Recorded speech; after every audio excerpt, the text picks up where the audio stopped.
사람 얻는 일에 집중하십시오. 사람 얻는 일에 집중하십시오라는 제목으로 하나님 말씀 증거하도록 하겠습니다. 그러니까 이삭에 대해서 간단하게 살피겠는데, 이삭은 조용한 사람입니다. 별로 이렇게 눈에 띄는 사람도 아니고 그냥 평범하게 살았던 사람인 것 같습니다. 근데 그에게 큰 장점이 있다는 거예요. 크게 보면은 두 가지로 붙들겠는데, 유연성이 있었다는 것입니다. 유연성이라는 것은 변화 가능성이죠. 말씀 듣고 이렇게 유연하다는 것입니다. 유연하면 반대가 되는 것은 강팍함이겠죠. 바로왕 같은 사람이 최고의 강팍함. 근데 바로 욕만 하는데 우리도 굉장히 고집센 사람 되게 많습니다. 자기가 믿는 바, 자기가 주장하는 바를 절대 포기를 안 해요.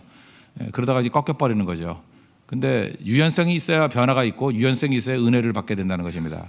또 하나는 그 이삭의 행동에 있어서 중요한 것은 사람 얻는 일이에요. 사람 낚는 일, 거기에 집중했다는 것입니다. 그러다 보니까 다른 건 다 잃어버려도 사람은 얻게 되는 일, 특별히 대적인 아비멜렉까지도 얻게 되는, 르호봇이라는 말 자체가 이게 넓어졌다 그런 뜻이지만 룸이라는 뜻이 있습니다. 공간이 있는 인생, 넓은 공간. 그러니까 심지어 대적이라도 자기 공간 안에 들어오게 만드는 그런 능력의 사람이었다는 것입니다. 우리가 이삭에 있어서 이 부분이 우리 삶 속에 녹아드는 은혜의 시간이 되기를 바랍니다. 첫 번째는 그에게는 설득이 되는 유연성이 있었다라는 것입니다. 그 흉년 맞았습니다. 기근 맞으니까 아버지 했다고 똑같죠. 뭐 곡식 얻으려 애굽으로 갈라 그랬습니다. 근데 오늘 2절, 3절, 4절 보니까 하나님께서 나타나셔서 애굽으로 내려가지 말라. 그리고 내가 지시하는 땅, 여기 가나안에 머물러 있으라. 그러면서 아브라함에게 주셨던 축복을 다시 합니다. 그죠? 뭐 만대 축복 주고 땅 주고 뭐 다 주겠다. 그러니까 아브라함의 약속에 이제 반복이 나옵니다. 내가 만민에게 복을 받으리라. 보통 사람들 이런 말씀을 들으면 무슨 생각을 하겠어요? 그래도 그러잖아요. 하나님 말씀은 말씀이고 그래도 내 거가 적자인데 가야지라고 움직일 건데, 오늘 6절을 보니까 이삭이 그랄에 거주하였더니, 이 그랄은 블레셋도 거주하는 곳이지만 가나안의 끝입니다. 가나안 땅에 머물러 있었다는 것입니다. 무슨 얘기예요? 순종했다는 것입니다. 그러니까 하나님 가지 말라 그러면 가지 않는 거죠. 여러분 인생에도 그런 거 있지 않습니까? 뭐 예를 들어서 뭐 새벽기도 한번 나오세요 그러면은 뭐 너무 힘들더라도 한 번쯤은 나가주는 사람이 있어요. 그죠? 얘 나가야죠. 그러고 벌써 5년째 한 번도 안 나온 사람이 있고. 그 특징이 뭐냐면 한 사람은 유연성이 있는 거예요. 자기가 비록 안 된다 할지라도 이렇게 맞추려고 해보는 거예요. 그런 사람들은 많은 부분에서 성장이 있습니다. 근데 자기 기준이 딱 있고 고집이 딱 있어가지고 뭐 듣기는 다 듣지만 마지막 최종 결정자는 자기예요. 자기가 하나님이에요. 자기가 판단 내리고. 그거 알거든요. 하나님도 알고 사람들도 되게 아는 경우가 많다는 것입니다. 그 강팍한 거예요. 완악한 거라고. 근데 이삭은 그렇지 않았다는 것입니다. 이게 듣고 변화가 되죠. 그러니까 우리 인생은 누구나 실수가 있고 죄가 있지 않습니까? 수정 기능이 있어야 되는데, 수정 기능이 작동하려고 그러면 성령이 역사하셔야 되잖아요. 성령이 일하시는 사람, 특별히 성령이 강하게 변화시킬 수 있는 사람은 유연성이 있는 사람이다. 이렇게 이해할 수 있다는 것입니다. 그럼 뒤집어 얘기하면, 그럼 나는 유연성이 없더라도 그냥 이렇게 살다 죽을래요. 예, 그렇게 살다 죽으면 됩니다. 성경에 멋진 표현이 나오는데, 하나님께서 바로왕을 강팍해 하셨다 이런 구절이 나와요. 그 오해가 될 것 같죠. 하나님 일부러 강팍하게 만들었다. 강팍한 것을 그냥 놔뒀다라는 뜻이 더 맞는 것 같아요. 그죠? 고집스럽게 놔뒀다라는 거예요. 이유가 뭐냐면 망하게 만들려고.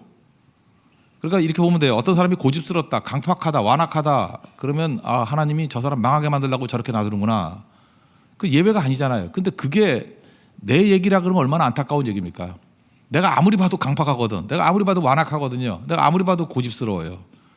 그러면 하나님 앞에 몸부림을 쳐야 돼요. 주님, 나 몸부림치면 완악한 게 아니지. 그죠? 앞뒤가 안 맞네. 그죠? 몸부림치면 완악한 게 아니죠. 빨리 이 얘기 듣고 왜 나는 감각이 없을까라고 한번 생각을 좀 깊이 해보라고요. 그죠? 아니면 넘어져서라도 머리가 한번 깨져가면서 한번 고통을 느껴보고, 그 이유는 망하게 하려고 그러는데, 망하게 하려고.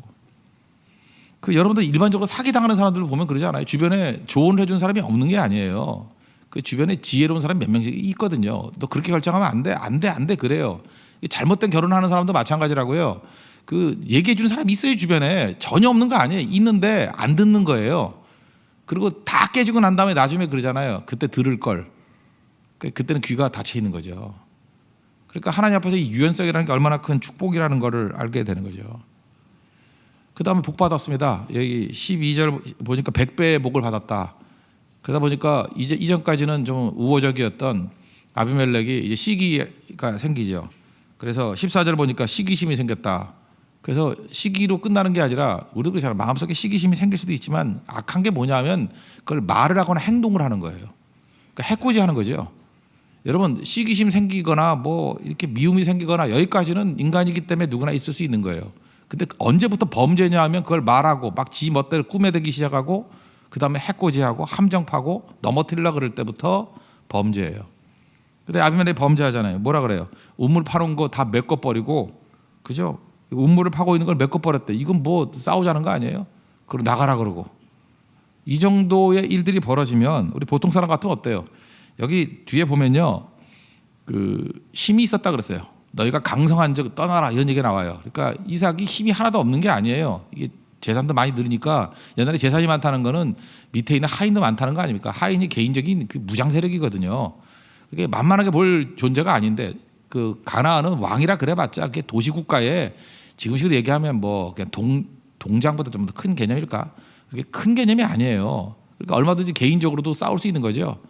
여기 아브라함이 318명 데리고 나가가지고 왕들과 싸워도 이겼다 그러잖아. 그러니까 왕들도 병력이 뭐 300명 안 넘는 그런 작은 데라고요. 그러니까 거부가 되었다는 얘기는 힘이 있다는 얘기하고 똑같은 거거든요. 싸우지 않잖아요. 그냥 양보해버리고 포기해버리죠. 그리고 이 땅을 또 떠나려 그러지도 않아요. 여기 보니까 믿음으로 버티기가 나오죠. 우리 인생 가운데는 둘 중에 하나잖아요. 싸울 것인가 도망칠 것인가. 제3의 길이 있습니다. 믿음으로 버티기도 있어요. 믿음으로 버티기. 그래서 믿음이라는 그 히브리 단어가 에무나인데 에무나가 견딤, 버팀 그런 거죠. 말씀 붙들고 버팀, 믿음 붙들고 버팀. 그래서 그 자리에서 버틴다고요. 그렇지만 절대 사람은 놓치지 않는 그런 모습이 있더라는 것입니다. 그러니까 여러분들도 하나님께서 우리에게 주신 약속을 얻을 때까지는 이 믿음의 버팀 그게 필요하다는 거예요. 그러나 그런 유연성을 가지고 하나님께서 이 자리에 있으라 그랬으니까 그 말씀 붙들고 환경을 변화시키잖아요. 그죠? 고난을 변화시키잖아요. 어렵더라도 여기 있어야지. 그죠? 자기 편안함을 추구하지 아니하고 약속 붙들고 유연성을 가지고 버티고 있습니다. 이 성도의 삶이라는 것입니다. 그리고 두 번째 내용은 뭐냐면 그가 버티는 목표가 있다라는 거예요. 목표가 뭐냐면 하나님 약속이고 또 하나는 사람입니다. 이거는 우리도 마찬가지예요. 하나님 약속을 붙들어야 되고요. 또 하나는 사람 없는 쪽으로 가면은 절대 부작용이 없다라는 것입니다. 여기 이제 우물 사건이 나와요. 하나님이 복 주시니까 우물을 팠더니 이게 막 원래 그랄에서 쫓겨냈어요. 쫓아냈어요. 그래서 그랄 골짜기 변두리를 갔는데 거기서 이제 우물을 팠더니 팔 때마다 뭐 잘 나오죠. 에색이라 그래가지고 싸웠다는 뜻이고 그다음에 신나라는 것은 뭐 대적한다, 뭐 이렇게 그런 부딪힌다, 대적한다, 적대감을 갖는다 그런 뜻이에요. 그러다가 마지막 세 번째 팠을 때가 르호봇. 이거는 여기 성경에 넓다라고 나오는데 영어로는 룸이 공간이 넓은. 이건 사실 공간이 넓다라는 말도 되지만 그 마음속에 여유가 있어가지고 다른 사람을 품을 수 있는 여지가 있는 인생이 되더라. 이걸 우리에게 보여주고 있습니다. 제가 이 얘기를 지금 왜 하려고 그러냐면 우리 많은 사람들은요 이런 생각을 해요. 신앙을 가지고 있잖아요. 신앙을 가지고 있으면 자기 신앙 또 자기가 믿는 바를 지키기 위해서 사람을 자꾸 잃어버리는 경우가 있어요. 사람을 다 죽이고 사람을 포기하고 이제 그래서는 안 된다는 거죠. 실제로 우리 기독교가 범했던 일 중에 하나가 자기는 진리라고 믿어요. 근데 그게 사실 진리 아니었던 경우도 있거든요. 자기 해석일 뿐인데 그거를 지키기 위해서 너무 많은 사람들을 죽이고 어렵게 만들었던 데가 많아요. 그 이유가 뭐냐면 여유가 없기 때문에 그래요. 이 공간이 없기 때문에. 그 지금은 이제 우리나라에서는 동성애 문제 뭐 이런 게 많지만 우리나라가 법이 됐는지 모르겠지만 미국에서 사실은 이게 두 가지 큰 논쟁이 있었거든요. 첫 번째가 노마 맥코비 사건이라 그러는데 이 노마 맥코비 이분이 금년 2월 달에 죽었다라는 데가 기사를 봤어요. 2월 달에 노마 맥코비가 누구냐면 1973년도에 미국에서 큰 분쟁이 벌어졌는데 내용이 뭐냐면 이 여자 껄렁껄렁한 여자예요. 뭐 마약하고 난잡한 생활하고 그래서 뭐 이렇게 남자들과 어울리다가 이게 이제 강간을 당한 겁니다. 강간을 당했는데 남자가 3명이에요. 집단 강간을 당한 거예요. 그러니까 누구인지를 몰라요. 임신을 했어요. 근데 미국에 법이 있는데 낙태 금지. 우리나라도 낙태 못하게 하죠. 그죠? 그 미국도 그랬어요. 근데 이제 여권 운동하는 사람들이 이거 아니라 그러잖아요. 뭐 선택권이 여자한테 있다. 그래서 이게 70년대 CP들 나오고 이게 굉장히 중요한 문제였다는 것입니다. 그래서 노마 맥커비 사건 이거는 명분이 있잖아요. 내가 원하는 애도 아니고 이거 봐라, 이 강간당해가지고 누구지도 모르는 애인데 이거 어떻게 해야 되느냐. 그래서 낙태 허용하라라는 이게 대표적인 분쟁 재판이었습니다. 73년 재판. 결국 변호사 이름 생각나는데 여자 변호사가 그 유명한 변호사가 있어요. 내세워가지고 이겼어요. 그래서 이게 허용 받았다고 이때 이 사건이 허용 받았다고요. 근데 이제 더 극적인 이유가 뭐냐면 노마 맥커비가 유명한 이유가 뭐냐면 그러고 난 다음에 2년 지나고 난 다음에 낙태 반대론자가 된 거예요. 그러니까 갑자기 확 바뀌어버린 거예요. 그래서 이제까지 했던 낙태의 모든 주장했던 것은 거짓에 기초한 것이다. 그건 우리 변호사가 속인 거다. 그죠? 내가 주장한 것도 아니었고 그거는 내가 속았던 거다. 그럴 리가 없다. 그죠? 하나님께서는 생명 죽이는 것을 원하지 않으신다. 뭐 이런 접근을 하면서 크나큰 이게 반전이 일어나는 사건으로 노마 맥커비가 굉장히 유명합니다. 그럼 이제 궁금하잖아요. 우리는 이제 이런 사회적인 이슈가 있을 때 뭐 이렇게 반대했던 사람이 사실은 이제 말씀의 진영으로 돌아온 거 아니에요? 돌아오게 됐을 때 저 사람 어떻게 돌아왔나 궁금한 거 아닙니까? 근데 그 낙태 반대 기관에 계셨던 어떤 목사님인 것 같아요. 그죠? 그 목사님이 찾아갔대요. 이 노마 맥커비를 만나가지고 이제까지 우리가 이 문제 가지고 당신 아픔도 있고 어려움이 있는데 이 주장을 놓고 싸우다 보니까 비난한 거 사과한다. 그리고 얼마나 마음이 아프냐 힘들지 않느냐라고 위로를 해줬어요. 이때부터 마음이 조금씩 열리기 시작한 거예요. 뭐 주의 주장 갖고는 이미 졌지만 이제 사과하고 위로하기 시작했다고요. 그래서 마음이 열리다가 나중에는 자기가 이제 말씀을 듣고 깨닫는 거죠. 아, 이게 사실은 내가 뭐 알아서 주장한 게 아니고 그 충동질에 의해서 이렇게 됐던 것입니다라고 하면서 2년 지나고 난 다음에는 낙태 반대 운동에 천병에 서게 되었다는 것입니다.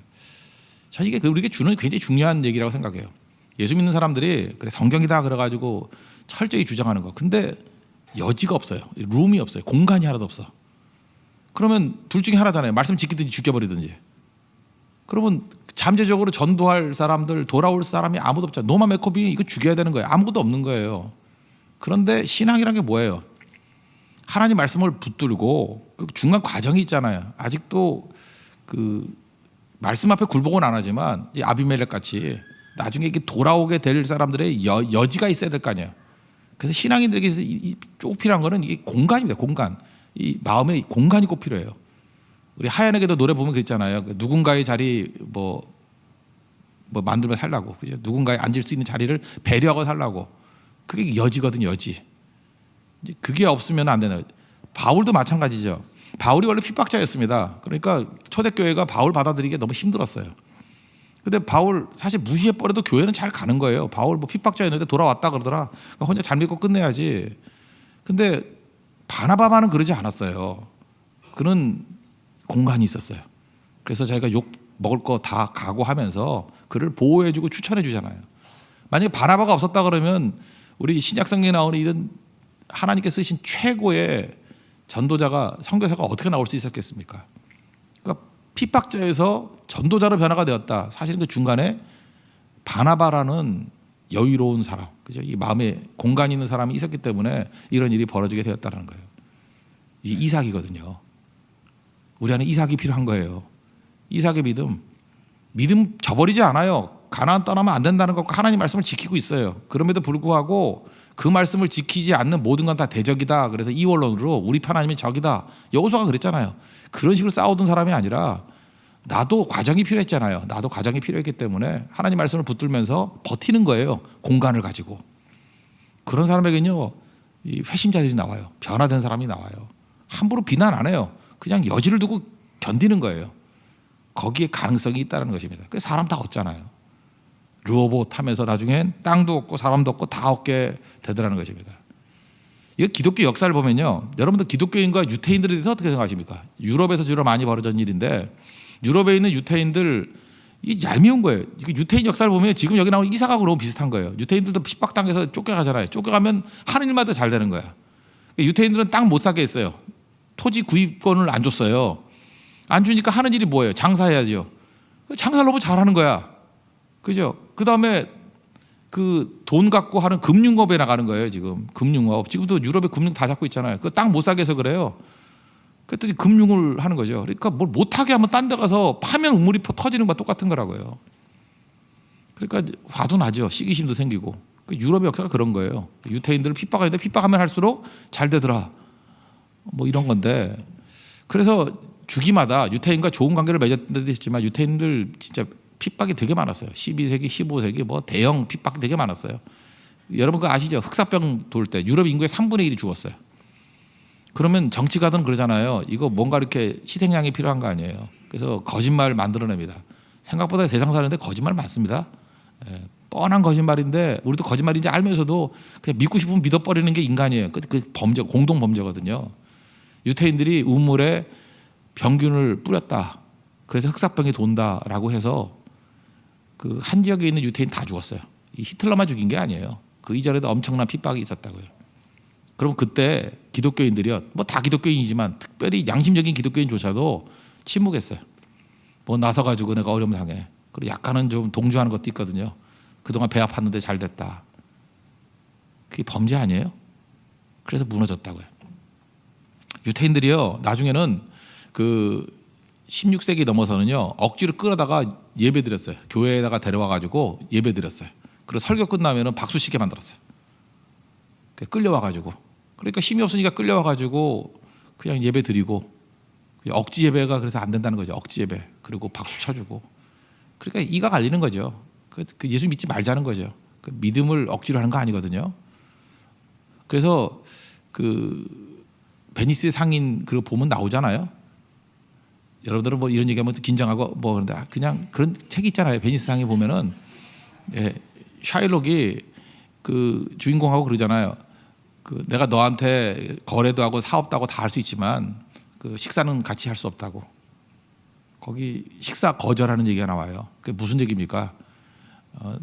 너희들하고 교제하는 거 싫다는 거예요. 관계 맺기 싫다는 거예요. 이가 갈리는 거예요. 그 유럽에 살고 있는 유태인들 그런 아픔들이 있었거든요. 그런데 이유가 뭐냐면 외식이라는 거예요. 너희 그리스도인들 맨날 사랑하는데 무슨 놈의 사랑이냐는 거예요. 실제로 위선자들이지. 필요할 때는 나서고 아닐 때는 침묵하고. 근데 지금 유태인들 중에 믿는 사람들이 막 나오기 시작하는데 그 이유가 언제냐? 2차 대전 이후예요. 아마도 유태인들이 주이시 크리스찬들이 나오기 시작한 거는 2차 대전 이후였던 것 같아요. 근데 그 이유가 뭐냐? 나치가 막 학살했잖아요. 그때 뭐 독일에 있는 많은 교회들이 다 동조해 버렸습니다. 그 우리가 말하는 뭐 보네폴을 비롯해서 그 고백교회 몇몇 사람만 반대했지 다 동조했어요. 거기 교회가 그랬다고요. 그런데 북쪽에 있는 나라들 있죠. 뭐 노르웨이라든지 핀란드라든지 덴마크라든지 그 4국 있잖아요. 덴마크까지 포함해서 스칸디나비아 3국, 그러니까 스웨덴, 이 나라들이 도왔어요. 특별히 유태인들이 어디로 도망가면 되느냐? 덴마크로 도망가면 되고 노르웨이, 핀란드로 도망가면 됐어요. 그리고 당시에 이제 이들을 전적으로 보여준 나라가 스웨덴이거든요. 그래서 유태인들은 스웨덴으로 가면 산다 그랬어요. 스웨덴. 그래서 스웨덴으로 엄청나게 많은 유태인들이 도망을 쳤습니다. 스웨덴. 그래서 그들의 내용은 뭐냐 하면 이거예요. 이거 말도 안 되는 어려움 당하는 사람들을 도와줘야 된다는 거예요. 그래서 북유럽이 그때부터 하나님께 복을 받기 시작한 것 같아요. 그 원래 얼어붙은 땅이고 별 볼일 없는 땅이었는데 하나님께 그때부터 부어주기 시작했어요. 우리 노키아로 알고 있는 핀란드 있죠. 뭐 교육 때문에 요즘 좋아하는데 핀란드가요 중요한 결정을 내렸어요. 그 핀란드가 결정을 내린 게 뭐냐면 독일하고요, 나치 독일하고 불가침 조약을 맺었어요. 그때는 이제 러시아도 있고 해서 이 핀란드가 이게 중간쯤에 있으면 좋거든요. 그래서 불가침 조약을 맺는데 이 별로 세지도 않은 나라가 핀란드의 이 불가침 조약 그 조건이 뭔지 아십니까? 그때 핀란드에 유태인들이 1,700명이 있었어요.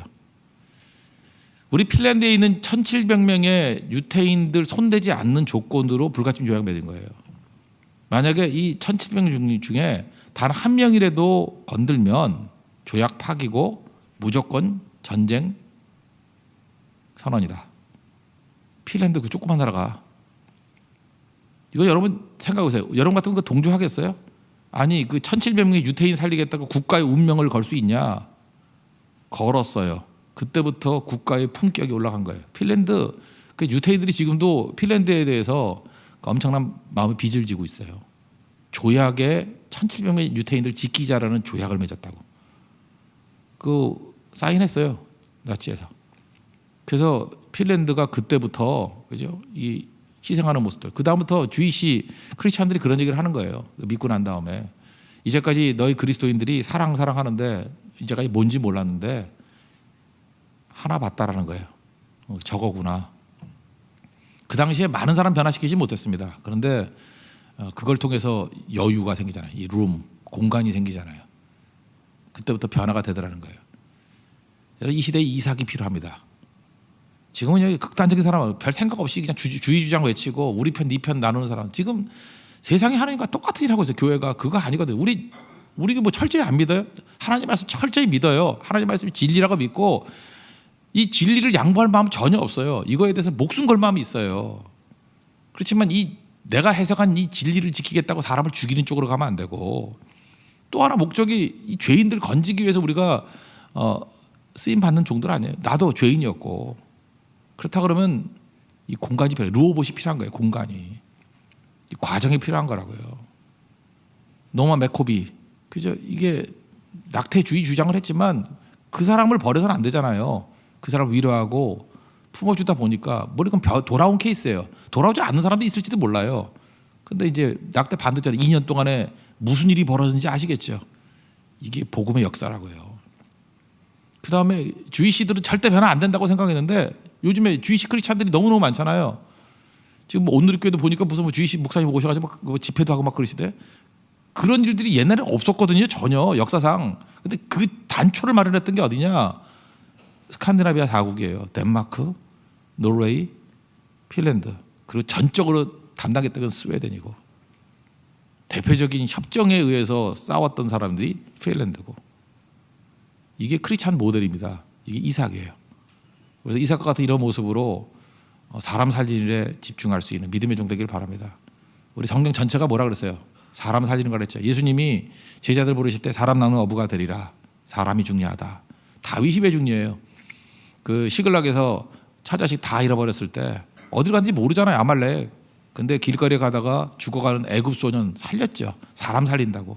그랬더니 그 애굽 소년이 방향 가르쳐줘가지고 다 건져내고 그 다음에 힘이 없어서 쫓아가지 못했던 200명까지도 똑같이 나누어 주고 다 사람이에요. 사람. 이게 복음의 능력입니다. 그러니까 우리 두 가지 붙들어야 돼요. 진리의 말씀, 또 하나는 사람 낚는 어부. 이 두 가지. 이게 이삭의 특징이었다는 것입니다. 그죠? 복음 앞에서는 자기 자신이 내가 깨지는 거예요. 진리 앞에서의 유연성. 그리고 사람 낚는 어부가 되는 거. 이삭의 삶은 그래서 조용하지만 엄청난 파워가 있어요. 이삭은 제가 보니까 핀란드 생각이 나요. 그죠? 이게 엄청나요. 노마 메코비를 변화시켰던 그 목사님 생각이 나요. 이게 이삭의 파워예요. 우리에게도 이런 능력과 은혜가 있는 우리 하나님의 거룩한 백성 되기를 바랍니다. 예, 모두 자리에서 일어나겠습니다. 채워주셔서 찬양하겠습니다. 오늘은 기도할 때요. 사람 때문에 고생하는 분들 있죠. 사람.